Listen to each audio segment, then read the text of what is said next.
Oui, sinon on peut commencer, voilà, on commencera sans Bérénice, elle nous rejoindra. Du coup, donc merci d'être présent pour cette table ronde donc, qui se terminera à peu près vers 16h.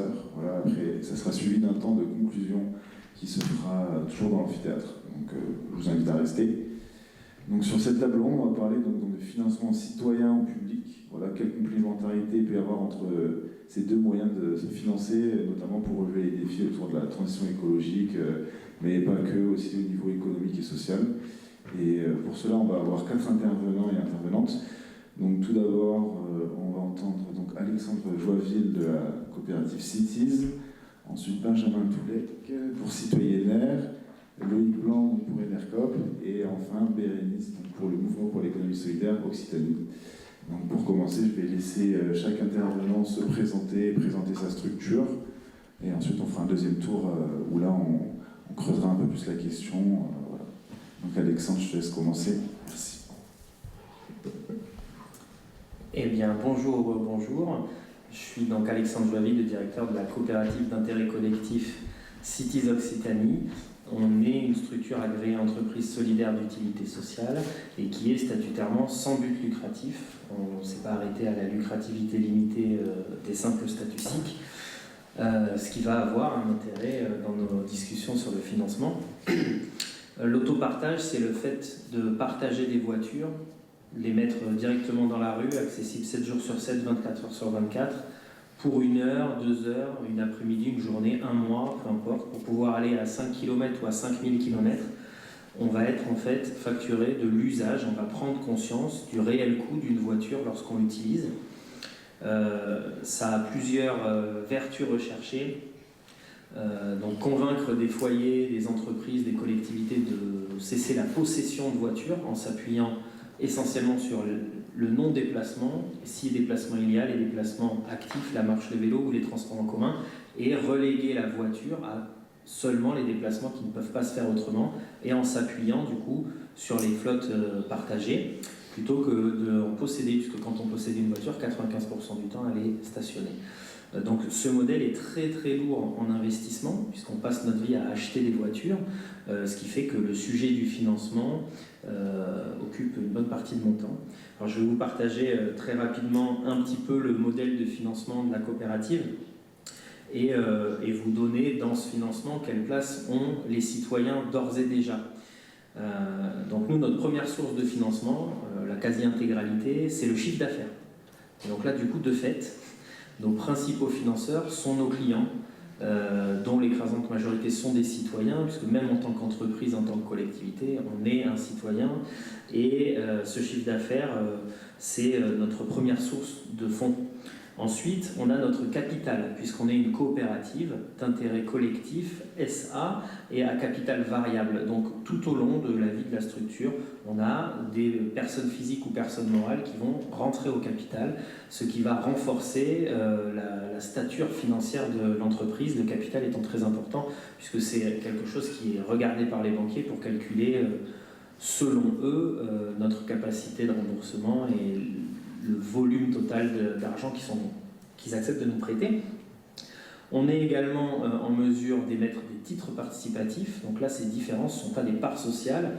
Les parts sociales vous donnent droit à la gouvernance, mais ne sont pas rémunérées. Les titres participatifs, ça reste de l'argent bloqué sur le long terme, mais pour lesquels vous avez une rémunération. Et là aussi, ce sont les citoyens. Donc je ne l'ai pas dit, mais le capital sont essentiellement les citoyens qui rentrent, puisqu'on a plusieurs collèges. Les citoyens usagers ou bien les citoyens membres de soutien ou les entreprises membres de soutien, les salariés et les collectivités. Donc l'essentiel de notre capital, il nous vient des citoyens.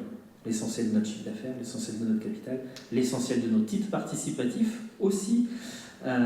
Enfin, on est amené à souscrire des prêts et parmi tous les acteurs qu'on sollicite lorsqu'on fait des prêts, on va voir le monde du financement solidaire qui, pour nombre d'entre eux, sont des émanations aussi citoyennes. On a parlé d'IES tout à l'heure. Bon, IES nous fait un prêt participatif. Quelque part, ce sont aussi du coup les citoyens qui, au travers d'IES, nous prêtent de l'argent, etc., etc. On a eu dans notre histoire un financement participatif, et c'est quelque chose qu'on envisage de recreuser. Donc là, c'est directement les citoyens d'un quartier qui ont eux-mêmes préfinancé les véhicules parce qu'ils voulaient une station dans leur quartier. Et ça a été un grand succès, et c'est une station qui fonctionne toujours aujourd'hui. Et enfin, nos clients, au-delà du chiffre d'affaires, pour certains, ils demandent à accéder aux voitures de toute la France. On leur demande un dépôt de garantie. Et ça aussi, ça va venir consolider notre trésorerie. Donc, déjà là, je voulais vous faire prendre conscience que chez Citiz, le rôle du citoyen dans l'assise financière de la structure, il est absolument monumental.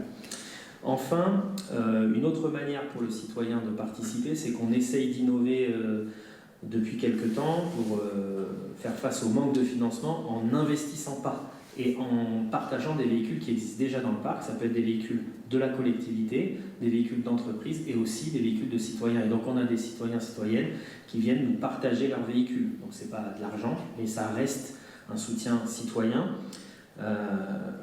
On aimerait avoir un peu plus de subventions. On est la structure en France chez Citiz qui en a le moins, mais lorsqu'on arrive à en avoir, c'est de l'argent public, c'est donc de l'argent de l'impôt, et je considère que c'est aussi un soutien citoyen, les citoyens pouvant flécher cet argent au travers de leur vote. Et enfin, on a beaucoup de nos sociétaires parmi les entreprises qui sont des entreprises de l'économie sociale et solidaire, elles-mêmes souvent des SIC ou associations qui du coup viennent prendre des parts sociales avec de l'argent qui est aussi, selon moi, de l'argent citoyen. Le reste, on a les banques classiques. Voilà pour l'équilibrage. Super, merci beaucoup pour cette présentation. Du coup, maintenant, on va passer la parole à Benjamin pour Citoyennaire. Merci. Merci, bonjour. Donc du coup, Citoyennaire, c'est un projet citoyen de production d'énergie renouvelable qui est situé sur l'aire urbaine de Toulouse. Donc le principe de ces projets-là, c'est que des citoyens se rassemblent et rassemblent leur épargne pour investir dans des projets de production d'énergie renouvelable. Dans notre cas, c'est des projets photovoltaïques sur toiture publique et un petit peu privé, on essaie de développer les deux. Et le principe, c'est que donc, la coopérative fait toutes les démarches pour permettre aux installations d'exister, donc même si c'est pas nous qui les installons. On en est propriétaire et donc du coup on se rémunère via soit la revente d'électricité sur le réseau dans certains modèles, ou l'argent qu'on peut en tirer via des loyers si on est sur des modèles d'autoconsommation, on y reviendra peut-être. Dans tous les cas, cet argent-là permet de financer la coopérative. Ça finance l'épargne citoyenne puisque, donc, contrairement à Citiz, on est effectivement également en société coopérative d'intérêt collectif, mais on n'est pas en lucrativité nulle, mais lucrativité limitée. Donc on essaie quand même de rémunérer l'épargne à un taux raisonnable mais non nul. Voilà. Donc on a cette rémunération-là. Et le restant permet de financer des actions autres, type des actions de sensibilisation également qu'on essaie de développer par ailleurs. Voilà.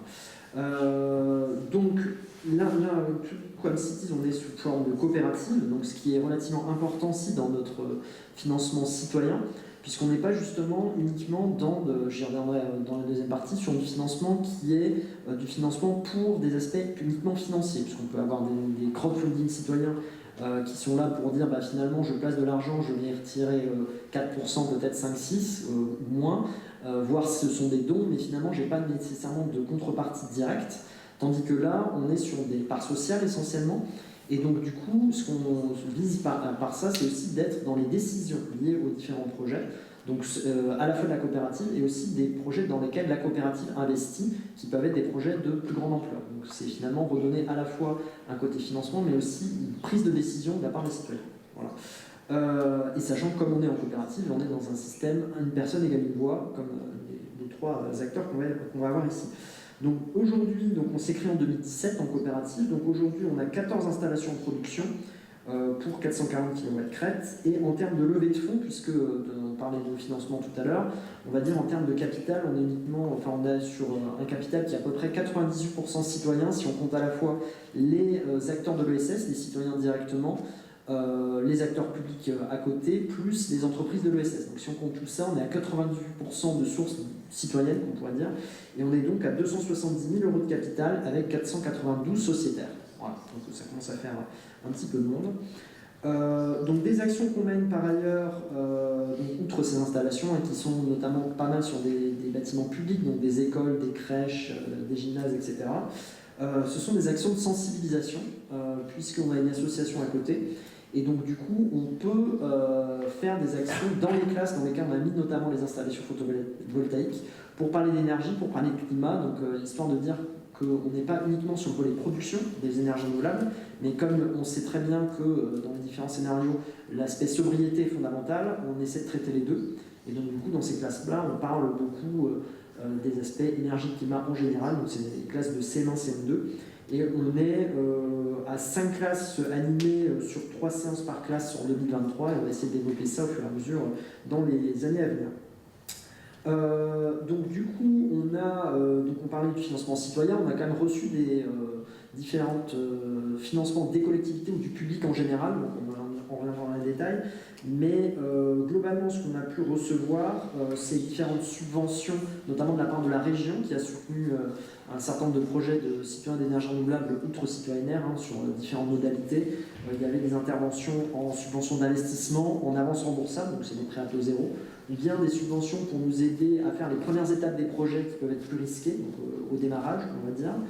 On a aussi reçu des aides de la part de Toulouse Métropole au démarrage, puisqu'on est passé par l'incubateur Première Brique notamment. Voilà, donc on a aussi un investissement public qui est directement en part sociale, puisque ce qu'on essaye de faire, c'est que les collectivités, donc finalement on intervient sur leur patrimoine, et l'idée c'est pas de dire on intervient sans qu'elles ne payent rien, mais dans la relation qu'on essaie de construire avec elles, on fait en sorte qu'elles deviennent également sociétaires, donc du coup elles financent aussi le projet de cette façon-là. Voilà. Et on a également un certain nombre de subventions pour les actions de sensibilisation dont j'ai parlé, puisque là on a gagné un certain nombre de subventions ou appels à projets, donc qui sont essentiellement des subventions, on va dire, publiques. Et aussi, ce qui est très important, et peut-être que Loïc va en reparler, dans nos différents projets, comme ce sont des petits projets de production d'énergie renouvelable, on a un soutien d'État, puisque les tarifs de revente sur le réseau sont subventionnés. Il y a un tarif fixé par l'État qui pose d'autres problèmes, j'y reviendrai, mais dans tous les cas, on a quand même un soutien public. Qui est probablement le plus important qu'on ait finalement, puisque c'est ça qui fait une bonne part de notre chiffre d'affaires de fait par rapport à ce qu'on aurait sur le marché global de l'électricité, si ce n'était pas fait comme ça. Voilà, donc un petite parenthèse, parce que je n'y reviendrai pas forcément quand même pour finir, c'est que, puisqu'on parlait de mobilisation citoyenne, on va se lancer dans une campagne de financement pour des nouvelles installations à partir de cet automne. Voilà. Donc vous suivrez peut-être ça dans les actualités, on va chercher à peu près 100 000 euros, à lever 100 000 euros pour financer des installations l'année prochaine. Voilà, donc on est un petit peu en pleine actualité là-dedans. Voilà. Merci beaucoup. Maintenant, on va passer la parole du coup à Loïc pour Enercop. Merci. Donc Loïc Blanc, coordinateur général d'Enercop en Midi-Pyrénées. Rapidement, Enercop, connu plutôt sur la question de la fourniture d'électricité depuis plus de 15 ans, pionnier de la première offre en France d'électricité 100% renouvelable. Je le rappelle parce que maintenant c'est quelque chose qui est institutionnalisé. Il n'y a pas un fournisseur qui va se lancer sur le marché aujourd'hui en vous proposant de l'énergie 100% fossile. Mais Enercop, donc ça a commencé par ce schéma-là et est un réseau de coopératives. On est 11 sociétés coopératives d'intérêt collectif en France. Elles sont toutes juridiquement, financièrement indépendantes, mais elles forment un réseau. Et on adresse toute la chaîne de valeur de l'énergie, que ce soit les questions de développement, les questions de production, d'exploitation des moyens de production, jusqu'à la valorisation de cette électricité produite. Enercop Midi-Pyrénées a été créé en 2015. Donc ce sont des SIC qui sont portés par des citoyens dès le départ. Aujourd'hui, pour vous donner des chiffres un peu concrètement, Enercop en Midi-Pyrénées, c'est à peu près 4500 sociétaires. 90% ce sont des personnes physiques, des collectivités à tous les étages, régions, départements, interco, communes, syndicats, quelques entreprises morales, donc des entreprises, des organisations morales type entreprise privée. Pour donner des chiffres aussi, ça va parler, parce qu'on parle finance, donc on a vocation quand même, et puis à cœur, d'avoir une transparence totale vis-à-vis de nos sociétaires. Donc on a un rapport d'activité, par exemple, chaque année qui détaille en fait tous nos flux financiers. Donc là, je vais vous parler de l'activité 2022, parce que 2023 n'a pas encore fini, mais ça vous donnera une idée. Donc 2022, on est à peu près aujourd'hui à 2,5 millions de capital social. Il est essentiellement porté par des citoyens. Pour information, nous avons la région Occitanie qui nous avait qui était devenu aussi sociétaire dès la création. On était, je crois, la deuxième coopérative dans laquelle la région avait osé investir. C'est 25 000 euros. Donc vous voyez sur 2,5 millions ce que ça représente, 25 000 euros. Et la deuxième collectivité qui a le plus investi au sein de notre coopérative, c'est le conseil départemental de la Garonne, pour 100 000 euros. Donc là aussi, vous voyez 100 000 euros sur 2,5 millions.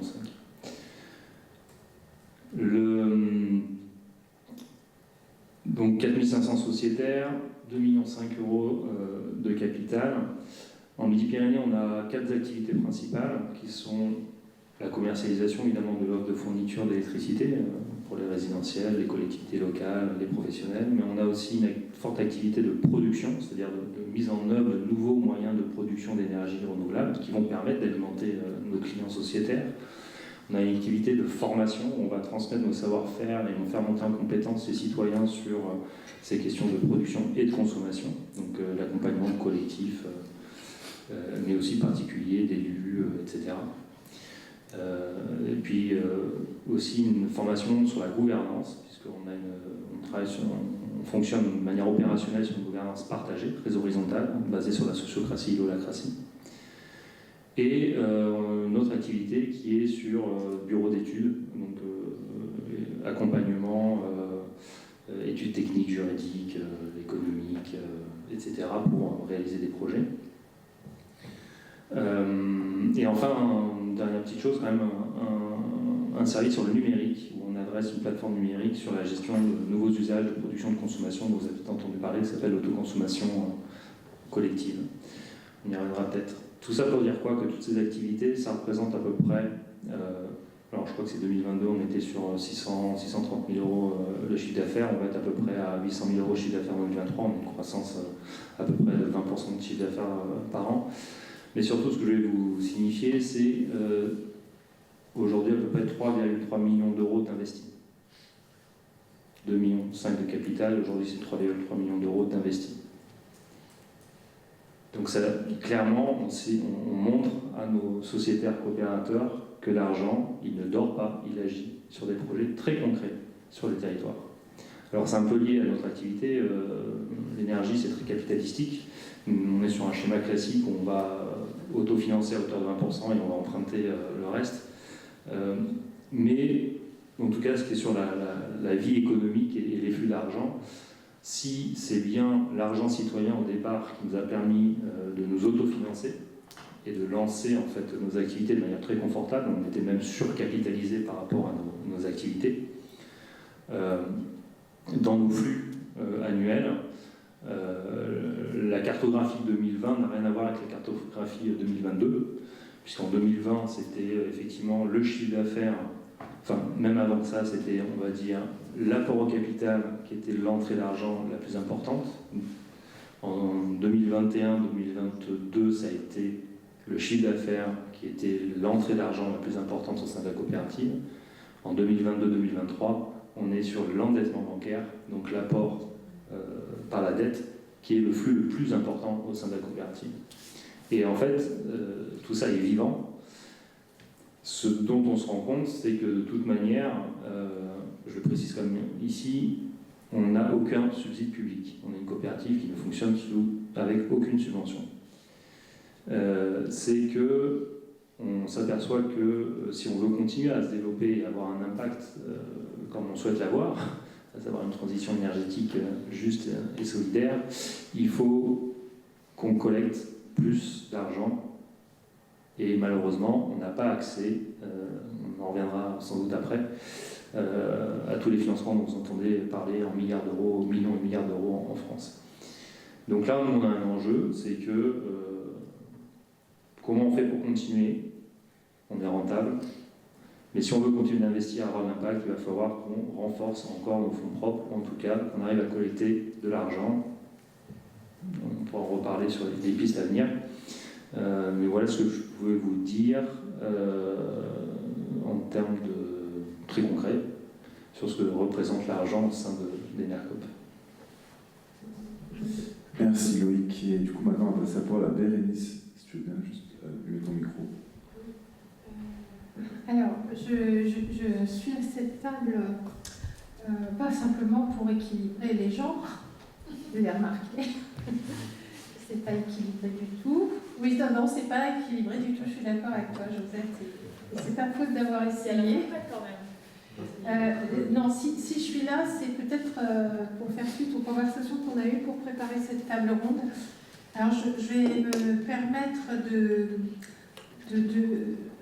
vous faire part de mon inquiétude, de notre inquiétude au sein du mouvement pour l'économie solidaire, je parle collectivement, sur la manière de penser aujourd'hui le financement public.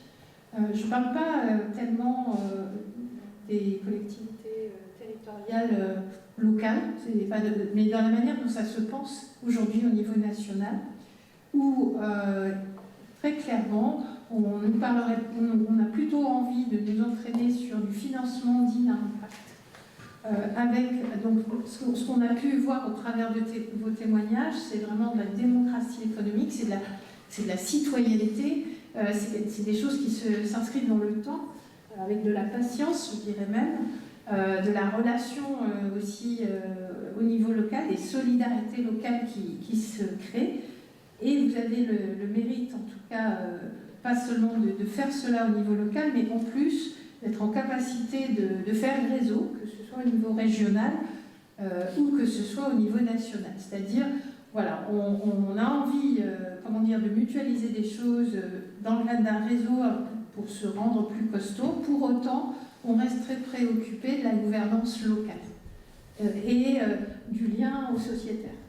Donc ça, c'est ce que je retiens, moi. Et c'est ça qui vous permet d'être rentable, en effet, de négocier des partenariats avec le secteur public, peut-être pas à hauteur de ce qu'il faudrait, mais en tout cas...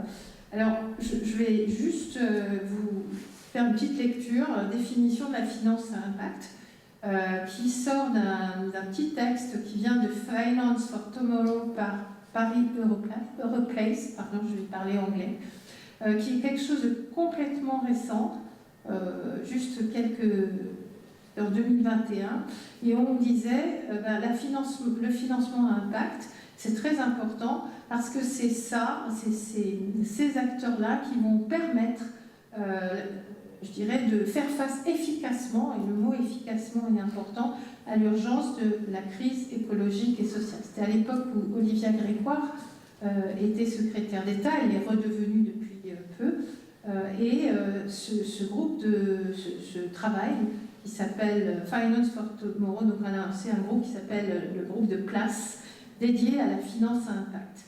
Donc c'est 80 institutions de ce groupe qui ont finalement défini qu'est-ce qu'il était important pour arriver à faire qu'on bricole plus, mais qu'on soit vraiment sur un vrai changement d'échelle, avec des financeurs venant du secteur privé. Ces philosophies-là sont exactement les mêmes que les philosophies qu'on voit dans les contrats à impact social, et quelque part, on rajoute à ça que finalement ces financements à impact venus du secteur privé, et donc on ne parle pas de petits millions, on parle de milliards, voilà, on parle vraiment d'argent important, qui sont bien sûr sous forme d'apports, mais qui vont être avec une rente ou un retour sur investissement estimé. C'est cette stratégie, cette finance à impact, c'est une stratégie d'investissement, de financement qui va accélérer la transformation juste et durable, je lis ce qui est écrit, de l'économie réelle, en apportant une preuve de ses effets bénéfiques. Alors je mentionne ça parce que cette littérature-là, elle vous dit aussi que ça va s'appuyer sur des piliers, l'intentionnalité, l'additionnalité et la mesure d'impact.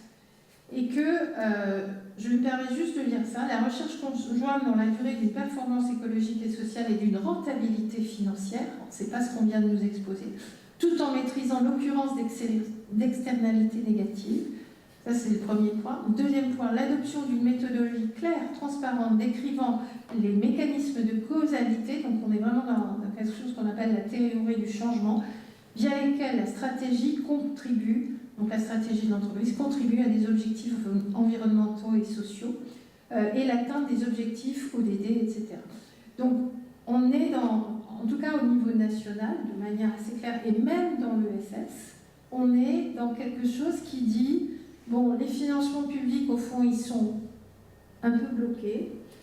Finalement, bon, les citoyens, ils font ce qu'ils peuvent, c'est pas mal ce qu'ils font, mais au fond, il faudrait ajouter, en additionnalité, je dirais, il faudrait ajouter des financements à impact venus du secteur privé.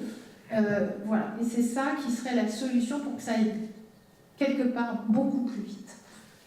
Donc, je pose ce sujet-là simplement pour avoir votre avis, en fait. Voilà, je file ce sujet-là. Pour nous, il nous semble qu'il faut maintenir le cap pour le mouvement pour l'économie solidaire. En tout cas, il faut maintenir le cap sur des solidarités effectives, réelles et locales citoyennes. C'était peut-être un préjugé, peut-être qu'il faut mixer les deux. En tout cas, moi, j'aimerais, si je suis là, c'est pour qu'on ait ce débat, que vous puissiez nous dire votre avis sur ces questions.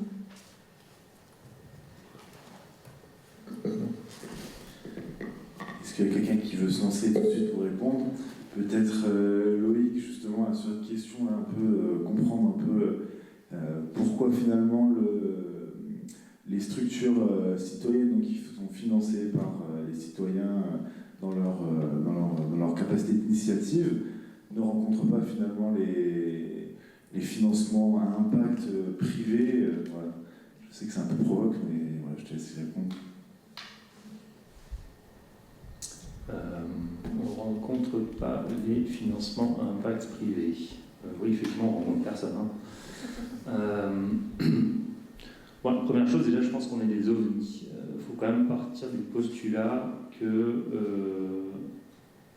à chaque fois qu'on rencontre un acteur, qu'il soit politique ou même privé, il faut qu'on raconte notre histoire.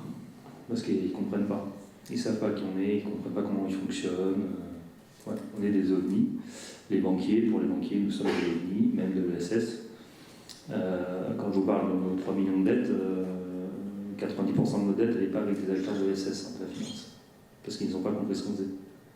Malheureusement, on a réussi à convaincre des opérateurs classiques privés qui se sont dit, tiens, effectivement, c'est peut-être des nouvelles choses à voir, à expérimenter, et pour eux, c'est du pipi de chat dans la globalité de ce qu'ils financent. Donc, premier point, l'acculturation. Avec qui on parle, où on parle. Et il faut être très concret. Et nous, on ne fonctionne que par l'exemplarité. C'est-à-dire, on ne fait que montrer des choses très concrètes, réalisées. Et c'est le meilleur moyen, finalement, d'essayer de convaincre. Le problème qu'on a, c'est qu'on est dans une société à effet d'échelle, où il faut être scalable, il faut... on est encore dans une logique un peu de conquérir le monde. Bon, c'est un peu réduit maintenant, c'est conquérir la France. Le monde, c'est un peu plus compliqué. Et alors, quand on leur explique l'économie locale, etc., ça a beau être des discours que vous entendez, mais économiquement, c'est des petits projets, quoi. C'est pas des projets à des millions, c'est pas voire des milliards, c'est des petits projets, là, c'est pas forcément très intéressant. Donc on a un problème aussi d'effet de seuil, c'est-à-dire que on ne rentre pas dans les logiques aussi d'effet de seuil, mais on est très séduisant quand même, c'est quand même sympa. Et la réponse souvent qu'on a, c'est ouais, on veut bien prêter, mais finalement, en étant un ovni, on peut avoir accès à ces financements, mais il y a des coûts en fait qui sont plus chers que n'importe quel autre acteur. Ce qui est complètement une ineptie, quoi. Donc, on trouve des solutions, d'autres solutions. Donc, je ne désespère pas qu'un jour on rencontre ce monde-là, mais ce que je peux juste dire, et je pense que mes camarades pourront plus soyer et même argumenter, c'est que quand on entend les politiques gouvernementales avec des centaines de milliards d'euros sur le plan France Stratégie 2030, sur je ne sais quoi, on ne touche rien en fait en économie solidaire, et même nous sur un secteur a priori vertueux qui est de déployer des nouveaux moyens de production sur lesquels on est quand même hyper en retard dans les objectifs affichés, quelle que soit l'échelle territoriale, hexagonale, voire même européenne. Et on fait même des lois pour accélérer, parce qu'en fait les lois précédentes n'ont même pas réussi à les atteindre, les objectifs étaient fixés dans les lois précédentes, on n'est pas considéré, parce que tout est encore focus sur les grandes entreprises classiques, fonctionnement classique. Donc, même à l'échelle régionale, quand on voit les plans d'investissement, sur l'avion décarboné, etc. Ce sont des centaines de millions d'euros dont on parle. Qu'est-ce qui est attribué à l'économie sociale et solidaire? Pédagogie. Voilà, on n'existe pas. Donc en fait, il faut avoir il faut presque même être maintenant dans une relation conflictuelle de pouvoir de nuisance pour pouvoir être entendu, quand bien même ce que l'on fait est vertueux. Et je me désespère d'avoir plus d'écoute dans des entreprises, des grandes entreprises qui se posent des questions parce qu'elles ont des problématiques de comment je donne du sens au travail à mes collaborateurs et que j'ai quand même plein de choses qui se passent et que là-dedans on a entendu, en tout cas, il y a un point d'attention, que de réseaux, j'allais dire, affinitaires qui finalement nous mettent en face des critères hyper économiques sans mettre toutes les cases extra-financières qu'on coche en fait de fait par notre ADN propre, en tout cas pour, je pense, les secteurs d'activité dans lesquels on travaille. Donc je pense qu'aujourd'hui on est vraiment à un point de bascule, en tout cas pour ce qui est d'Enercop, en Midi-Pyrénées, mais même à l'échelle nationale, où on doit casser ce plafond de verre de l'accès au financement. C'est pas possible. Et à un moment donné, il faut qu'on casse ce truc. Et surtout l'enjeu du groupement qu'on a créé, qui s'appelle Licorne, avec 2 O, de casser cette Startup Nation qui dépense des milliards et dont les effets réels, impacts sont minimes. Bon, je m'arrête là parce que je pense qu'il y en a d'autres qui ont des choses à dire et que moi je peux parler pendant des heures, donc je passe mon tour. Super, merci beaucoup. Et notamment sur cette question-là d'impact réel ou d'impact minime, je pense qu'il y a des choses à dire, notamment sur l'impact social des financements citoyens. Donc, Benjamin, tu continues sur cet aspect-là. Oui, tout à fait. Pour rebondir sur la même chose, on parlait d'impact social, effectivement. Pour les projets citoyens d'énergie renouvelable, ce que je n'ai pas cité tout à l'heure, c'est que nous avons un réseau national qui s'appelle Énergie Partagée, donc qui est à la fois qui est dans le financement de projets aussi, qui collecte de l'épargne citoyenne et qui va financer des projets mais qui sont plus gros, on va dire, pour dire quand même qu'il y a un certain passage à l'échelle, que c'est pas si petit que ça maintenant, c'est à peu près 300 projets en France maintenant, et avec une production qui est équivalente à la consommation d'1 million de personnes en France. Donc ça commence à peser un petit peu. Avec, si on cumule l'ensemble des coopératives citoyennes, on est à peu près 30 000 actionnaires citoyens pour 42 millions d'euros levés. Donc ça commence à faire des chiffres qui ne sont pas microscopiques, on va dire. Donc ce réseau-là fait du financement, mais fait aussi des études et du support réseau, on va dire, pour l'ensemble des coopératives citoyennes d'énergie renouvelable en France. Et donc ils ont fait notamment 2 études intéressantes. Donc une première qui a regardé l'impact économique de nos projets. Et leur conclusion, c'était de dire que par rapport à des projets qui étaient purement privés, alors je ne mets pas Enercop dans cette cas-là clairement, mais on va dire du projet privé classique par les gros opérateurs, le projet citoyen permettait beaucoup plus de retour d'euros au territoire. Donc leur évaluation, c'était de dire pour 1 euro investi, il y a 2,5 euros qui reviennent au territoire par différents moyens, et notamment parce que les citoyens restaient beaucoup plus dans l'investissement, dans les phases d'exploitation, ce qui faisait qu'il y avait un retour notamment sur les loyers, sur un certain nombre de choses et des actions locales. Donc pour dire que en termes d'impact, c'est quand même pas négligeable. Et ensuite, au niveau, une deuxième étude, c'était justement sur les impacts sociaux de ces projets-là, puisqu'on en parlait. Et donc du coup, une étude a été faite pour dire qu'il y avait quand même un certain nombre d'impacts sociaux pour les acteurs qui participaient à ces projets citoyens. Et on peut noter notamment une montée en compétences des citoyens sur ces sujets énergétiques, parce qu'on s'intéresse, on s'implique dans les projets, donc on devient plus expert, ou du moins on apprend des choses sur cette problématique de l'énergie qui n'est pas simple, clairement. Il y a aussi une meilleure implication dans les politiques locales, parce que finalement on essaie de faire aboutir des projets, notamment avec les collectivités.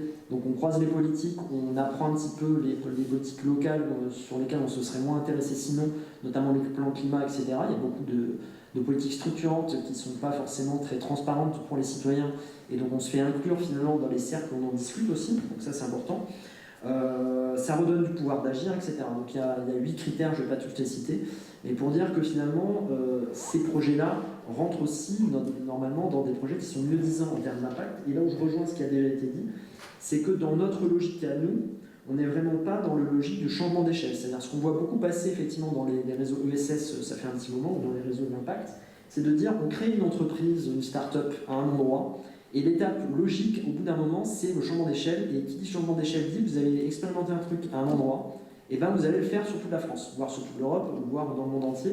Et c'est un petit peu la logique de dire vous allez créer un petit truc à un endroit et vous allez aller partout. Sauf que la logique du réseau, de notre réseau, est assez différente, c'est de dire on se choisit un territoire d'adoption au départ et on n'en bouge pas. C'est-à-dire que nous, on dit on intervient sur l'aire urbaine de Toulouse, c'est pas pour aller faire des projets dans le Gers, c'est pas pour aller faire des projets dans le Tarn. La logique, c'est plutôt de dire si ça n'existe pas déjà, on va aider de nouveaux projets à s'installer dans le Gers, dans le Tarn, etc.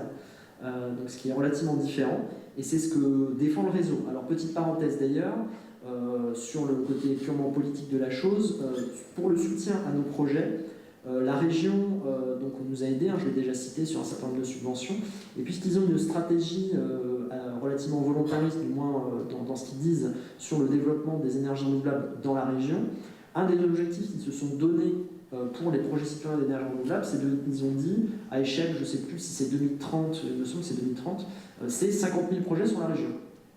Quand on a dit ça, enfin 500, je ne sais plus, et en tout cas un certain nombre de projets, sachant qu'on en a 70 aujourd'hui.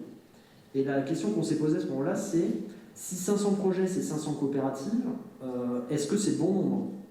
Voilà. Finalement, il y a un certain nombre de projets, il y a un effet d'échelle dans les deux sens. Il ne faut pas que les coopératives, on le voit, soient trop petites, parce que sinon, elles ont un certain nombre de problèmes, notamment de durabilité. Mais pour autant, on ne va pas non plus forcément créer 2-3 dans la région. Et du coup, si on dit 500 projets comme 500 coopératives, est-ce que c'est pertinent ? Est-ce que c'est pas juste un indicateur qui tombe un peu parce qu'on veut un indicateur pour dire qu'il y en a un ? Mais est-ce que ça a été vraiment réfléchi ? On ne sait pas trop. Donc voilà, il y a une question de la juste échelle, en tout cas, qui est un petit peu récurrente. Sur la question du financement public, quelque chose que je voulais citer aussi dans les limitations pour suivre un petit peu ce que tu dis, ce qu'on a constaté, du moins dans le réseau, un certain nombre de limites qu'on peut avoir, c'est qu'on est subventionné par, comme je l'ai dit, sur les tarifs de rachat par l'État. Le problème qu'on a avec ça, que du coup Enercop n'a pas, c'est que finalement, ça nous aide à créer des projets qui n'aboutiraient pas sinon, probablement, mais que ça prédimensionne les projets. Une autre façon de le dire, c'est que les tarifs de rachat dépendent de la taille de l'installation, on va dire.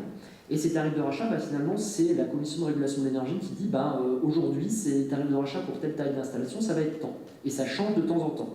Et ce qui s'est passé dans la durée de notre projet, c'est que des projets donc, de 9 kW crête, c'est 50 m², à nos démarrages, étaient relativement rentables. Donc on a dit, on va partir à faire ces projets-là en priorité. Et les règles du jeu ont changé au milieu. Et ces projets-là, finalement, la rentabilité avait disparu. Et donc du coup, on a dit, on n'en fait plus. Voilà. Mais ça, c'est parce que c'est les règles de l'État qui le donnent. C'est pas une analyse de gisement en disant on a de la place pour mettre du photovoltaïque, donc on va le mettre sur une toiture. C'est de dire les règles de l'État nous disent ils nous flèchent sur une typologie de projet. Ils peuvent changer les règles en cours de route. Donc ça, c'est une limite qu'on peut avoir. Et une deuxième limite qui est importante, pas forcément dans notre cas, mais notamment pour les projets sur le nord de la France qui veulent faire du photovoltaïque, c'est l'interdiction de cumul des subventions. Et ça, c'est pas la France qui le dit, c'est l'Union européenne. Et du coup, on peut avoir une concurrence entre différentes formes d'aide publique, et le plus direct, c'est le cumul entre ces tarifs de rachat, justement, dont j'ai parlé, et les subventions d'investissement. Donc, du coup, les régions qui nous aident via des dispositifs, on est passé avant ces règles-là, ne pourraient plus donner de subventions d'investissement à des projets qui profitent des tarifs de rachat. Donc ça, c'est une limite aussi de financement public et qui viennent de sphères qui sont très au-dessus de ce qu'on peut maîtriser. Donc ça peut être aussi une limitation qu'on a rencontrée. Alors, je pourrais faire assez long sur ces impacts et ces limitations aussi, et sur les avantages quand même d'avoir le public dans la balance, mais je vais passer un petit peu la main et on va pouvoir discuter de points après. Super, merci beaucoup pour toutes ces informations. Du coup, pour continuer donc, avec Alexandre de Citis, donc vous êtes clairement au cœur de cette question justement du changement d'échelle et en plus donc, à travers la complémentarité entre les financements citoyens et publics, c'est vrai que vous proposez donc un service d'autopartage qui est quand même essentiel finalement sur le territoire, notamment à travers les enjeux écologiques sur la mobilité, qui pourrait presque se traduire comme en complément finalement des transports publics qui sont déjà offerts par la collectivité. Donc voilà, je vais se développer dessus. Ouais, merci. Alors nous, la complémentarité avec les services de transport en commun, elle est inscrite dans notre raison d'être statutaire. C'est à ça qu'on sert, mettre les gens dans des bus et les mettre sur des vélos et dans des baskets. D'ailleurs, j'avais envie, moi, d'évoquer sur le sujet du financement de tous les projets que je vais appeler vertueux ou éthiques. C'est que pour l'essentiel d'entre eux, on s'inscrit dans une logique de carence de services publics. C'est-à-dire qu'il fut un temps dans l'histoire de France où on aurait pu considérer que développer le maillage de stations solaires qui vont garantir une énergie propre et résiliente et l'indépendance énergétique de notre pays, ça aurait pu être un projet d'État. Non. Donc il y a des citoyens qui se rendent compte que la France se met en danger géopolitique ou énergétique et écologique pour l'avenir, et ils se disent si l'État ne fait pas le taf, je vais le faire. Moi je vais prendre soin de mon pays à la place de l'État. Il y a des villes aujourd'hui au sein du réseau Cities qui opèrent l'autopartage dans le réseau de services publics. Si vous allez prendre des Cities à Lyon, à Rennes, c'est le service public de mobilité, au même titre que les bus, au même titre que les vélos en libre service. Il y a l'autopartage. Ils ont choisi de s'appuyer sur l'expertise, la technologie et le réseau national pour le rendre plus attractif, Cities, mais en fait c'est opéré au sein de la régie de transport public. Donc quand vous avez un projet comme ceux que vous avez devant vous, c'est pour faire face à une carence de services publics, et ce sont des citoyens qui se disent on va le faire si l'État ne le fait pas. Du coup, on est aussi souvent sur des métiers qui ne sont pas à vocation de rentabilité maximum, où les marges sont très faibles, etc. Donc là aussi, c'est un autre sujet. La capacité d'autofinancement est complexe, puisqu'on est sur des métiers complexes. Si c'était des métiers très rémunérateurs, ça ferait longtemps que des structures capitalistiques se seraient penchées sur le sujet. Donc voilà, je voulais attirer votre attention là-dessus. Et dans cette logique, je fais une toute petite sortie de route, mais il y a aussi une question éthique sur les gens qui travaillent là-dedans. Les gens qui travaillent dans le monde de l'économie sociale et solidaire sont des gens qui ne supportent pas l'idée que cette mission-là ne soit pas accomplie, et qui choisissent sciemment, malgré leurs compétences, malgré leur formation, malgré leur énergie, très souvent de travailler dans des conditions de travail dégradées par rapport à ce qu'ils pourraient trouver dans le privé. Et sous prétexte que c'est vertueux et que c'est sous-financé, ce serait normal d'être moins payé que dans des structures qui sont facilement finançables et qui du coup rémunèrent très bien. Et donc voilà, il y a aussi cette question de quel est l'impact humain sur à peu près 12% de l'économie française qui, du fait de ce sous-financement, sous-paye. Parfois n'est pas forcément en mesure d'offrir des CDI, utilise beaucoup des astuces qui ont été créées à contre-cœur, mais ça arrive. Donc voilà, moi je voulais vous partager ça. Il n'y a pas que d'histoire de business et de croissance, il y a aussi une réalité dans le monde de l'économie sociale et solidaire, dans les coopératives, dans les associations. Ça a des effets jusque dans la RH, quoi. Ensuite, il y a un sujet qui devient de plus en plus prégnant face au durcissement de l'accès aux finances, d'une part, pour les structures de l'économie sociale et solidaire, et d'autre part, à des missions qui sont de plus en plus exigeantes en capitaux. Enercop l'a très bien dit, pendant une partie de leur histoire, ils étaient distributeurs d'énergie, maintenant ils vont être producteurs. Ça coûte beaucoup plus cher, ça exige beaucoup plus d'investissement. Avant qu'il y ait une coopérative d'autopartage, c'était pas non plus une coopérative de covoiturage, n'a pas les mêmes besoins financiers, puisqu'ils utilisent des voitures, c'est juste des trajets qu'ils partagent. Nous on partage les objets, il faut investir dans les objets, etc. Il y a de plus en plus de projets. On a Railcoop, un exemple, qui tente de faire du train. C'est des sommes monstrueuses. La Nef qui tente de créer une banque éthique, transparente, verte, monstrueusement gourmande en fonds. Je pourrais vous en citer partout. Il y a une coopérative de fret à la voile. Bref, ces nouveaux métiers-là, dont les citoyens prennent acte que ni le monde privé ni l'État ne feront les efforts nécessaires pour en faire des choses vertueuses, donc ils se lancent dedans, Alors qu'avant, ce sont des choses beaucoup plus gourmandes en capitaux qu'avant. Donc d'une part, on a un monde financier qui nous finance moins, ou plus difficilement, ou plus cher. Et d'autre part, des nouveaux métiers investis par l'économie sociale et solidaire qui sont très gourmands. Donc tout ça, ça fait qu'on est, si vous êtes un peu dans ce monde-là, vous avez toutes les semaines un projet absolument fabuleux qui vous demande de rentrer au capital ou de prendre des titres participatifs ou de faire des dons. Et donc moi j'attire l'attention sur le fait que, bien que je le défende et que je trouve ça formidable et que ça fait partie nous de notre modèle de gouvernance et de capitalisation, l'argent citoyen, il ne faut pas oublier que les citoyens ne pourront pas tout payer. Et qu'au même titre que tout, il va falloir faire des choix. Et les gens, ils ne pourront pas financer et Enercop, et Railcoop, et la Nef, et Cities, et j'en passe et des meilleurs.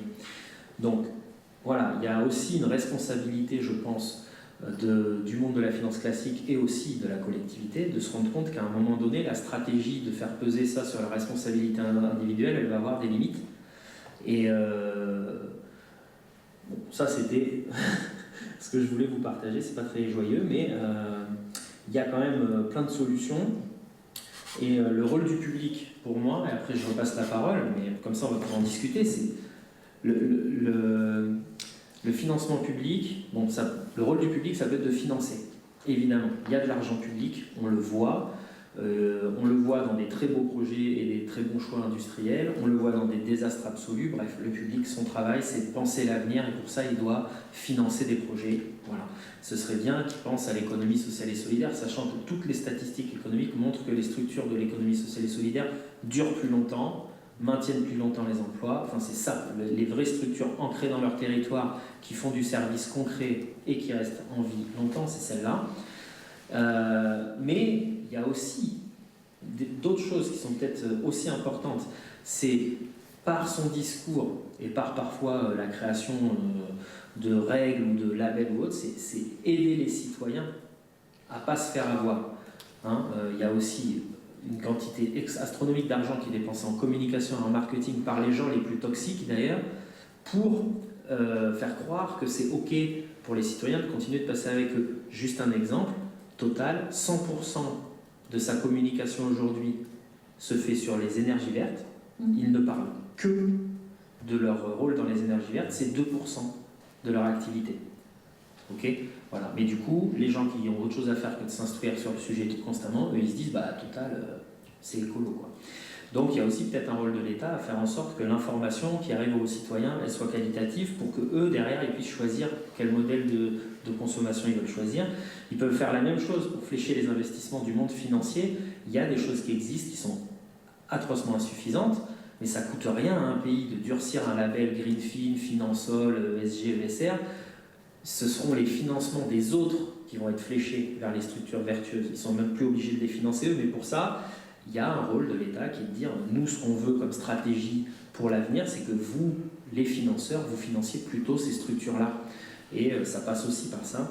Et enfin, et je m'arrêterai là-dessus, au-delà de financer, il y a la question de ne pas financer. Nous sommes sur des marchés très concurrentiels, et ce qui nous fait aussi mal que de ne pas être financés, c'est de voir que les autres qui font n'importe quoi, qui ont des projets complètement ubuesques, voire absolument destructeurs, sont surfinancés. Quand nous, à force de travail, d'abnégation, de preuves concrètes, de dizaines d'années d'expertise, on arrive à trouver 100 000 euros, je vais prendre mon métier, n'importe quelle start-up dont vous donnez le PowerPoint à quelqu'un qui a fait 3 semaines dans une structure d'autopartage, il vous dira c'est bullshit, il trouve 100 millions d'euros en 2 mois. Donc si vous ne nous donnez pas les 100 000, ne donnez pas les 100 millions. Ça va nous aider aussi que ce monde d'avant arrête d'être à ce point financé sans arrêt. Voilà.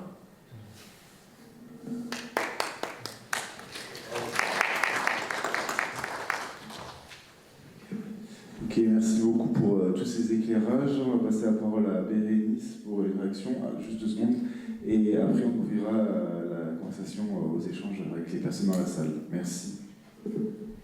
Oui, mais je vais juste peut-être, dans ce que j'ai entendu, il y a à la fois un énorme effort, pardon, Oui, pardon, un énorme effort en tout cas de travaux pour valoriser le travail qui est fait, donc notamment le réseau énergie partagée au niveau national.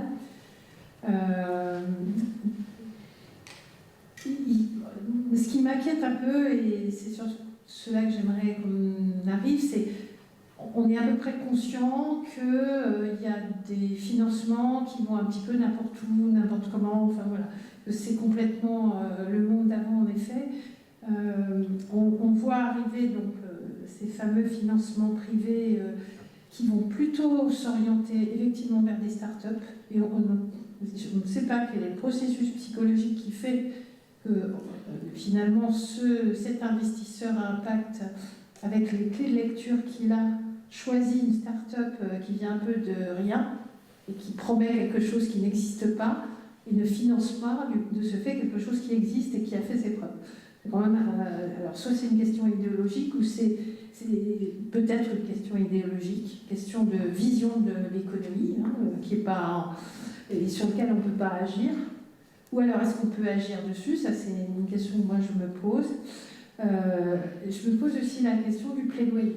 C'est-à-dire que, et les licornes et le mouvement pour l'économie solidaire aussi, et beaucoup d'acteurs de l'économie sociale à mon sens, certains du moins,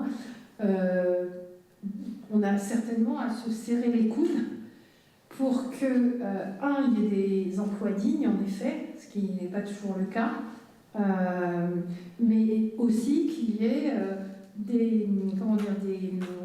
une mobilisation pour faire que il n'y ait pas des financements fléchés vers des choses désastreuses, faire que effectivement l'ESS, qui est quand même à des pratiques très correctes, soit financé et pas je veux dire, on peut prendre, moi j'ai un exemple, je vais sortir du sujet, mais pôle de compétitivité et pôle territorial de coopération économique, je ne sais pas, c'est 600 millions sur 4 ans, ne serait-ce que ça, et ça finance tout ce qu'on veut. Et puis pôle territorial de coopération économique, péniblement, tous les 3 ans à peu près, ou 2, c'est 3,5 millions. Autrement dit, quelque chose que j'ai dans la poche, c'est rien, c'est ridicule. Voilà, donc comment on fait plaidoyer, c'est une première question. C'est une question que je me pose. Et du coup, peut-être qu'on peut enclencher sur les questions de la salle pour que vous puissiez répondre. J'avais juste un aspect à prendre en compte par rapport, puisque la thématique c'est aussi que la complémentarité avec les collectivités, en tout cas le monde public, et dans la logique aussi de dire le financement c'est pas forcément apporter de l'argent. Une des forces, en tout cas de la puissance publique, c'est d'apporter des garanties. Ça, c'est un levier qui est très simple, qui ne coûte pas d'argent. C'est-à-dire que la garantie, elle ne se déclenche que sous certaines conditions. Et ça aussi, c'est quelque chose qu'on a du mal à mettre en œuvre. C'est-à-dire, on a des choses qui fonctionnent, on a peut-être trouvé des financements, mais il en manque quelques garanties parce que c'est un peu bizarre, l'économie sociale et solidaire. Et là, en fait, l'État peut jouer son rôle de garant de risque de défaillance, ou je ne sais, dans une certaine mesure. Et même ça, c'est très difficile d'activer ces mécanismes-là de garantie publique, qui pourtant ne coûtent pas grand-chose, même à l'échelle régionale, ça peut se faire de manière... ça existe. Alors que dans le monde privé, elles existent, ces garanties-là. C'est-à-dire que l'État, parfois, se porte garant, ou même la région se porte garant sur des projets privés classiques. Alors moi, je pense qu'on est plutôt dans une logique... c'est pas pessimiste, mais je crois qu'on est vraiment... alors je sais qu'on est dans un contexte international particulier, mais on est vraiment en guerre en fait aujourd'hui sur cette question économique. On a vraiment un monde pas d'avance, un monde ringard qui est en train d'essayer de survivre. Ça se concrétise par tout ce qu'on voit de répression sur les mouvements écologistes. Et voilà, on a la caricature avec la 69 dans notre région, mais aussi finalement avec tous ces mécanismes déployés sur une France stratégie 2030, où en fait n'est pas pris en compte tout ce qui a déjà été construit, prouvé dans l'économie sociale et solidaire, avec un remaniement gouvernemental où il n'y a même pas, pendant 24 ans, on ne sait même pas où l'économie sociale et solidaire dans le gouvernement, ça n'existe plus. Donc concrètement, franchement, moi je pense qu'il y a une décorrélation intellectuelle avec nos élites, et qu'il n'y a pas grand-chose à attendre. Et d'ailleurs, nous, ça a été toujours notre manière de fonctionner, c'est de faire, d'embarquer la collectivité si elle est OK, si il y a du répondant et qu'il y a des gens intéressants. Mais si elle n'est pas là, c'est pas grave, on va faire. On va faire avec les citoyens, on va faire avec ceux qui ont envie de faire. Par contre, c'est vrai qu'aujourd'hui, il y a beaucoup à faire, comme tu disais, il y a beaucoup de thématiques, parce qu'on se rend compte qu'en fait, pour changer les choses, il faut adresser finalement tout, quasiment tout, de l'alimentation à l'énergie, en passant par la mobilité. Enfin voilà, ça devient un projet d'État, en fait, un projet de société global. Donc, je dirais qu'en fait, il faut que tous les citoyens se mobilisent, mais tout le monde, et que si on avait ne serait-ce que 10% de la population qui vraiment, en fait, réorientait son épargne vers tous ces projets-là, ça pèserait quand même pas mal. Ça pèserait quand même pas mal. Quand on voit le poids de l'épargne qu'il y a en France, je disais en plaisantant tout à l'heure entre midi et deux, je ne sais plus qui, mais si même on n'arrivait qu'à capter 0,1% de l'épargne salariale d'Airbus, non mais en fait on en est là en fait. C'est pour ça que je dis qu'il faut qu'on casse les plafonds de verre. Il faut vraiment se dire c'est une armée de citoyens qui veut changer de manière systémique. Hein, on est vraiment sur des changements systémiques. Donc il faut arrêter. Il faut y aller en force. Donc il faut qu'on arrive à, j'allais dire presque être aussi séduisant que les Startup Nation pour dire à nos concitoyens un peu éloignés, non, rejoignez-nous, c'est là en fait qu'on va être heureux et joyeux dans cette transition. Sinon ça va être difficile, vraiment difficile.